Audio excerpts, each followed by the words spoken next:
Bon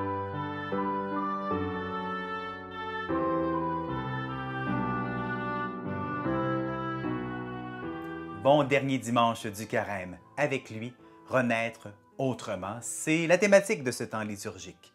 Comme dernière personne qui nous offrira un témoignage, nous accueillons Madame Nicole No, qui nous partagera son expérience comme infirmière auprès d'une clientèle plus vulnérable dans la région de la Tuque. Avant d'accueillir son témoignage, eh bien, chantons « Depuis qu'il est venu » de Robert Lebel.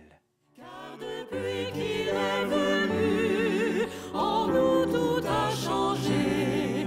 Un monde est disparu, un autre monde est né. Depuis qu'il est venu, quand tu n'arrives plus à croire en l'avenir, devant tes luttes infécondes, rappelle-toi Jésus et son règne à venir, germer déjà au cœur du monde. Car depuis qu'il est venu, en nous tout a changé. Un monde est disparu, un autre monde est né, depuis qu'il est venu.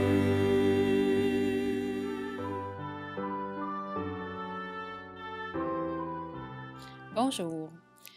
Adolescente, j'ai vécu une expérience spirituelle lors d'une fin de semaine de prière chez les Pères Trinitaires à Granby. J'ai eu un désir irrésistible d'aller prier dans un petit coin de prière qu'on appelait Katimavik. Jésus m'attendait. Il me fit sentir toute ma petitesse, toute ma pauvreté et comment il désirait me faire revivre de sa vie. J'ai senti un vide en moi se remplir et sa miséricorde et son amour est arrivé dans mon cœur. Il me fit bénéficier des cadeaux de son Esprit Saint. Je fus remplie d'une joie immense et je me suis mise à le louer. Avec lui, je me suis sentie naître de nouveau. Bien entendu, une telle rencontre reste vivre à mon cœur et nous habite pour toujours. Elle vient tâter notre quotidien, que ce soit à la maison ou à notre travail.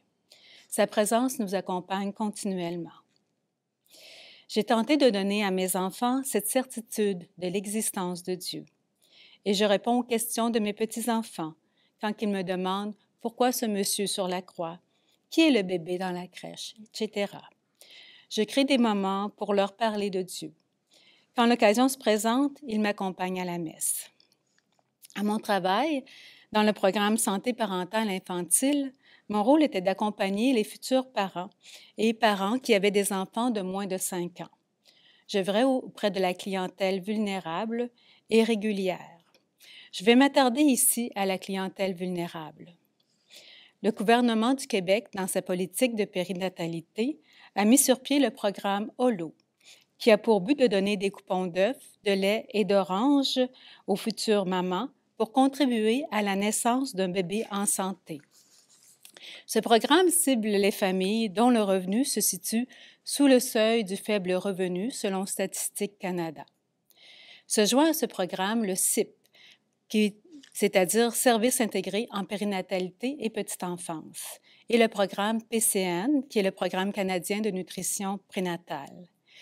Tous ces programmes touchent surtout l'amélioration des habitudes de vie et des conditions de vie des familles vulnérables, toujours dans le but de favoriser le développement optimal des enfants. Notre mission était de mener à bien ces programmes en favorisant des environnements favorables à la santé et au bien-être de tous les membres de la famille. Un beau défi, avec la collaboration de la travailleuse sociale, la nutritionniste et le support de l'assistante au supérieur immédiat. Notre clientèle se composait donc de femmes vivant dans la pauvreté, d'adolescentes, de femmes qui consommaient de l'alcool et des drogues, des joueuses compulsives pathologiques, celles vivant de la violence, de l'isolement géographique et social, des femmes immigrées, des femmes autochtones et des femmes avec différents problèmes de santé physique et intellectuelle. Une approche biopsychosociale s'imposait. Pour pouvoir faciliter les rencontres, j'allais à domicile le plus possible. Je préparais soigneusement ma rencontre avec des beaux objectifs santé nursing. Parfois sur place, selon la présence du moment, plus rien ne tenait. Et je répondais à l'urgence. Le climat de confiance ne se bâtissait pas au premier rendez-vous. J'avais un grand respect de ces femmes et je tenais à leur faire voir leur potentiel, leurs bons coups et la richesse de la vie qui grandissait en elles. Elle avait tellement de qualités ignorées. Nous avions des beaux outils pour les conscientiser, à l'appui des ressources communautaires et gouvernementales comme la Maison de la famille, les logements à prix modique tels les HLM, les maisons d'hébergement pour femmes violentées telles Aspirimoïne et le Toit de l'Amitié, le centre de dépannage, l'œuvre de la soupe, les centres de réadaptation en dépendance tels que le centre Wapan et Don Rémy. Et si les enfants étaient en danger, les services de la DPJ et du service d'autorité Atikamekw.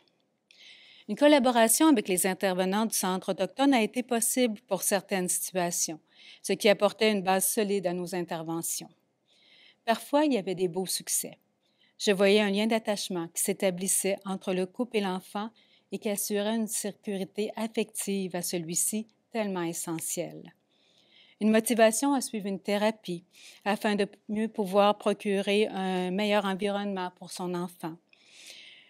Une reprise des études afin de reprendre sa vie en main et se trouver du travail. La reprise de la vie de couple et parfois le choix de changer l'entourage et de dire non au climat de violence et de manipulation. Moi, comme infirmière et consultante en allaitement, je proposais, je guidais, j'informais, je validais, je soutenais, mais l'effort de se prendre en main, seuls eux le décidaient. J'avais remarqué que les femmes qui avaient une base affective significative avaient une longueur d'avance sur les autres. Elles avaient un modèle. Celles qui choisissaient d'allaiter arrivaient à tenir dans la sobriété et le sentiment d'attachement se faisait plus rapidement. Au fond du cœur de ces mamans et de ces papas se cachaient beaucoup de blessures et de souffrances, mais aussi beaucoup de motivation à rebondir et à mieux aimer. Suite à des confidences, certaines me dévoilaient leurs croyances en un Dieu plus fort que tout. Aussi, certains témoignages, crucifix et images sur les murs de leur maison me donnaient cette information. Personnellement, je priais pour que l'Esprit Saint m'éclaire et me guide dans mes interventions nursing. Je garde plusieurs beaux souvenirs de ce travail d'équipe avec ces familles en devenir, des intervenants qui les entouraient et de cette volonté gouvernementale de créer des programmes pour les aider.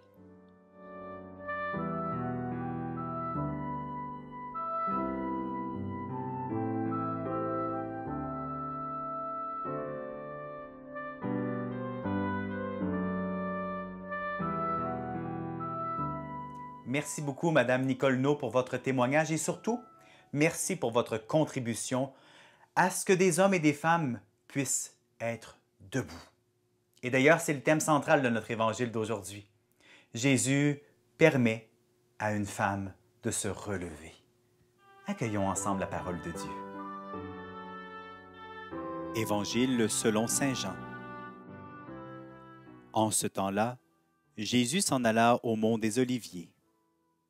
Dès l'aurore, il retourna au temple. Comme tout le peuple venait à lui, il s'assit et se mit à enseigner.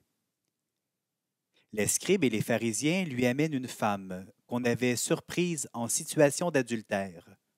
Ils la mettent au milieu et disent à Jésus, « Maître, cette femme a été surprise en flagrant délit d'adultère. Or, dans la loi, Moïse nous a ordonné de lapider ces femmes-là. Et toi, que dis-tu? » Il parlait ainsi pour le mettre à l'épreuve, afin de pouvoir l'accuser. Mais Jésus s'étant baissé et du doigt, il écrivait sur la terre.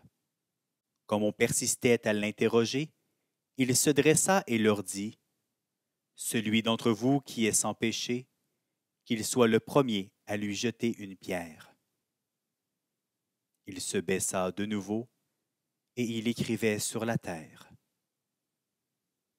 Eux, après avoir entendu cela, s'en allaient un par un, en commençant par les plus âgés. Jésus resta seul avec la femme, toujours là au milieu. Il se redressa et lui demanda, « Femme, où sont-ils donc? Personne ne t'a condamné? » Elle répondit, « Personne, Seigneur. » Et Jésus lui dit, « Moi non plus, je ne te condamne pas. Va, et désormais ne pêche plus. »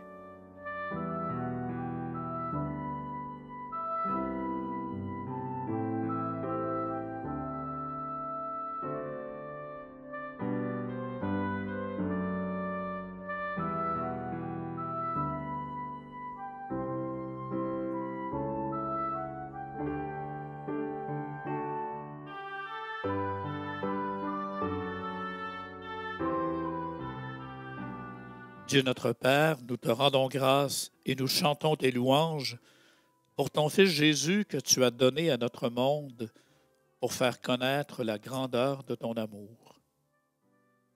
Cet amour, il en a fait preuve avec la femme adultère. Alors qu'elle était vouée à la lapidation, tu l'as délivrée de ses accusateurs. Cet amour, tu en as fait preuve pour chacun et chacune de nous, les jours de grande détresse. Quand nous nous sentons condamnés, rejetés loin de toi, Jésus vient nous rappeler que ton nom est tendresse et miséricorde et qu'une vie nouvelle peut commencer pour nous, transformée par ton regard. Nous te rendons grâce, Seigneur, pour ce pardon qui donne vie, pour cette parole qui sauve, pour cette main qui nous redresse, pour ce chemin qui s'ouvre devant nous. Tu as voulu que Jésus soit livré à la souffrance et à la mort, afin que nous puissions revenir vers toi, que nous sortions du pays de l'ombre pour vivre dans ta lumière. C'est pourquoi nous unissons nos voix pour te chanter et proclamer tes merveilles. Tu nous as réconciliés avec toi et avec nos frères et sœurs. Tu nous as rendu la vie. Gloire à toi, notre Sauveur et notre Dieu.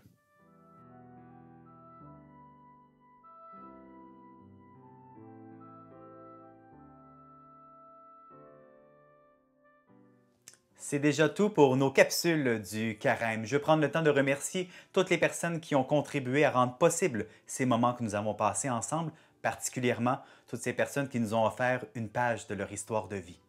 Mais ce n'est pas tout pour nous. On se retrouve dès dimanche prochain pour cette belle montée vers Pâques. Diverses capsules vidéo vous seront offertes dès dimanche des Rameaux, jeudi saint, vendredi saint, samedi saint et la belle fête de Pâques. Soyez au rendez-vous. On se dit à très bientôt. Car depuis qu'il est venu,